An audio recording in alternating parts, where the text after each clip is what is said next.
వీధుల గుండా, నాగులపాడు గ్రామపుర వీధుల గుండా,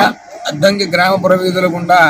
స్వామి అద్దంకిలో వేయించేసి ఉన్నటువంటి కుండికా నది అనగా గులకమ్మ నదీ తీరంలో నిమజ్జనానికై బయలుదేరి వస్తున్నారు. అదే విధముగా ఆ నాగులపాడు గ్రామంలో జరిగేటువంటి వినాయక నవరాత్రులకు గాను ప్రతి ఒక్కరూ కూడా ఆ వరసిద్ధి వినాయక స్వామిని మేము సమర్పణ చేస్తాం అనేటువంటి పోటీలతో ఈ యొక్క జైబోలో గణేష్ మహారాజుకి అనేటువంటి నామస్మరణతో అంగరంగ వైభవోపేతముగా స్వామివారి యొక్క నవరాత్రులు ముగుస్తాయి. అదే విధముగా ఈరోజు స్వామివారి యొక్క నాగులపాడులో వేయించేసి ఉన్నటువంటి వరసిద్ధి వినాయక స్వామి వారి విగ్రహాన్ని సమర్పణ చేసినటువంటి దాతలు